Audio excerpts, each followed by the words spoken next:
नमस्कार दोस्तों, जय हिंद, वंदे मातरम। भारत ज्ञानशाला के इस चैनल में एक बार फिर से आपका स्वागत है। आज की इस वीडियो में जो कहानी मैं आपके लिए लेकर आया हूँ बड़ी इंटरेस्टिंग और रोमांचक कहानी है।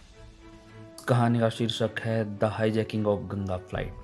कहानी आधारित है 1971 की सच्ची घटना पर, जब भारत के एक प्लेन को आतंकवादी संगठन अल फतेह हाईजैक करने का षड्यंत्र करते हैं।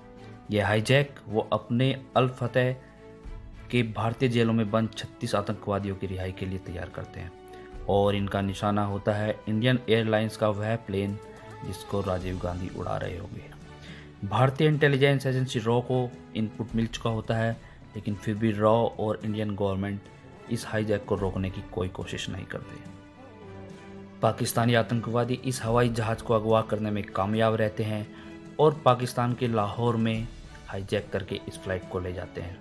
लाहौर में इन हाईजैकर को शरण ही नहीं दी जाती, बल्कि उनको शानदार खातिरदारी से भी नवाजा जाता है। क्या था ये सारा मामला? क्यों रॉ ने इस हाईजैकिंग को जानते हुए भी होने दिया और कोई डिफेंसिव कदम नहीं उठाया? जानेंगे आज की इस कहानी the hijacking of Ganga flight में।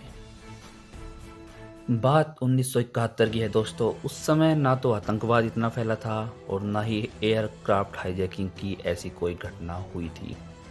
16 साल का कश्मीरी लड़का हाशिम कुरैशी अपने भाई अशरफ कुरैशी के साथ बीएसएफ के एक अधिकारी की मदद से पाकिस्तान बॉर्डर क्रॉस करता है। दरअसल बीएसएफ का यह अधिकारी कुरैशी को इस वादे के साथ बॉर्डर पार कराता है कि वह जाकर वहां पे पाकिस्तान की जासूसी करेगा और बीएसएफ को इनपुट देगा। लेकिन बीएसएफ का यह अधिकारी कुरैशी के असली इरादे नहीं जानता है। कुरैशी दरअसल प्लेन हाईजैक करने की ट्रेनिंग लेने के इरादे से वहां जाता है। कुरैशी वहां कश्मीर के अलगाववादी नेता मकबूल भट्ट से मिलकर साजिश रच रहा होता है। कुछ दिनों बाद कुरैशी ब्रदर्स वापस आते हैं और इंडियन एयरलाइंस के एक प्लेन को हाईजैक करने की तैयारी कर लेते हैं। उनका निशाना श्रीनगर जम्मू रूट की एक फ्लाइट को हाईजैक करना था। 30 जनवरी 1971 को कुरैशी ब्रदर्स इंडियन एयरलाइंस के प्लेन गंगा को यात्रियों समेत अगवा करने में कामयाब हो जाते हैं। इस हाईजैक को पूरा करने में वो एक पिस्टल और ग्रेनेड का सहारा लेते हैं। ये तो थी हाईजैक की ऊपरी कहानी। इसके पीछे असली कहानी क्या थी, आइए इसको अब जानते हैं। दरअसल रॉ चाहती थी कि अल फतेह ग्रुप में वो अपने किसी एजेंट को घुसा पाएं। इसी के लिए रॉ 16 साल के कश्मीरी हाशिम कुरैशी और उसके चचेरे भाई को तैयार करती है।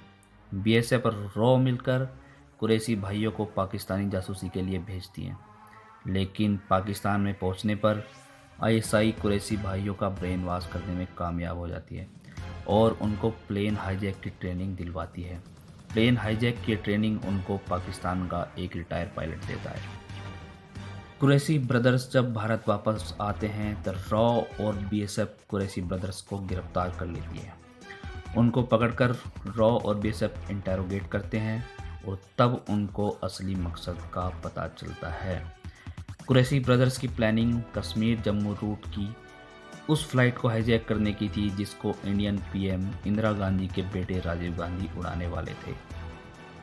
अब रॉ आईएसआई का असली प्लान जान चुकी होती है और आईएसआई को उनके ही खेल में मात देने का प्लान बनाती है। जो एयरक्राफ्ट इस हाईजैकिंग के ड्रामे के लिए तैयार किया जाता है वो इंडियन एयरलाइंस का पहले से ही ग्राउंडेड प्लेन होता है।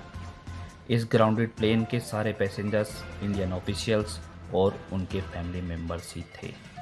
हाईजैक से केवल 6 दिन पहले ही इस गंगा एयरक्राफ्ट को रॉ फिर से उड़ने के लिए तैयार करती है और कुरैशी ब्रदर्स को हाईजैक करने के लिए जो हथियार दिए जाते हैं वो पिस्टल और वो ग्रेनेड, वो भी केवल डमी वेपन्स थे। रॉ कुरैशी ब्रदर्स को कानूनी कार्रवाई से बचाने की एवज में ये काम करने के लिए तैयार कर लेती है। हाशिम कुरैशी और अशरफ कुरैशी गंगा एयरक्राफ्ट को हाईजैक करके लाहौर की तरफ बढ़ते हैं। लाहौर एयर स्पेस में पहुंचकर वो पाकिस्तान के अधिकारियों को यह सूचना देते हैं। कुरैशी ब्रदर्स पाकिस्तानी अधिकारियों को यकीन दिलाते हैं कि यह हाईजैक कश्मीर के मुद्दे को इंटरनेशनलाइज करने के लिए किया गया है। पाकिस्तानियों के लिए यह एक अजीम तोहफा था। पाकिस्तानी इस तरह से खुश थे जैसे किसी बच्चे को बिन मांगे लड्डू मिल गया हो। कुरैशी ब्रदर्स गंगा प्लेन के बदले JKNLF के आतंकवादियों की रिहाई की मांग करते हैं। वो एक ही दिन में पाकिस्तान के हीरो बन जाते हैं। पाकिस्तान गंगा प्लेन के यात्रियों की अच्छी खातिरदारी करते हैं और एक शानदार होटल में उनको ठहराते हैं। ऑल इंडिया रेडियो भी हाईजैक की इस घटना और आतंकवादियों की इस डिमांड की रेडियो पर आधिकारिक घोषणा कर देती है। पूरी दुनिया अब गंगा फ्लाइट के हाईजैक की यह खबर जान चुकी है। इसके बाद पाकिस्तानी गंगा प्लेन के यात्रियों को भारत बॉर्डर से वापस भेज देते हैं, लेकिन गंगा एयरक्राफ्ट को वो वहीं पाकिस्तान में ही जला देते हैं।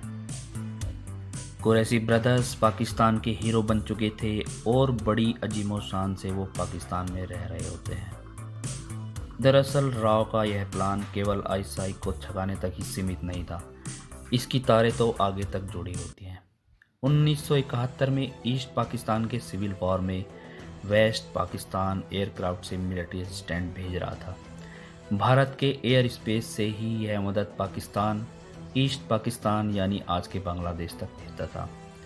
भारत हाईजैकिंग के बाद अपने एयर रूट पाकिस्तान के लिए बंद कर देता है।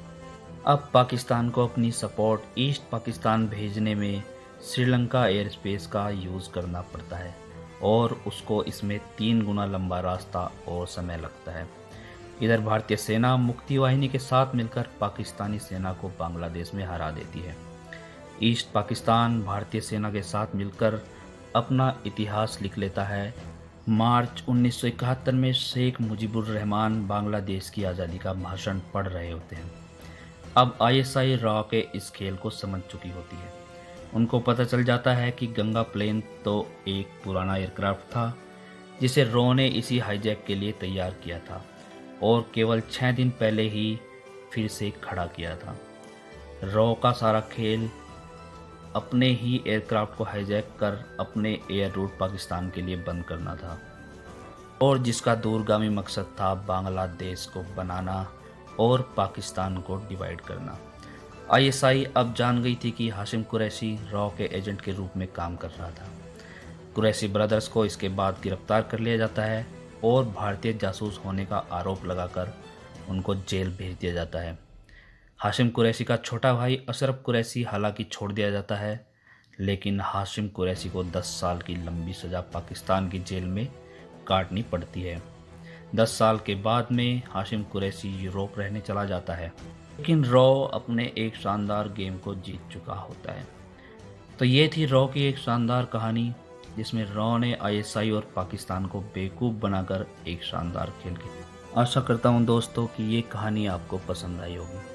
हमारे चैनल से जुड़े रहने के लिए हमारे चैनल को सब्सक्राइब करें और इस वीडियो को, इस कहानी को अपने दोस्तों में शेयर करें। इस वीडियो को लास्ट तक देखने के लिए धन्यवाद। जय हिंद, वंदे मातरम।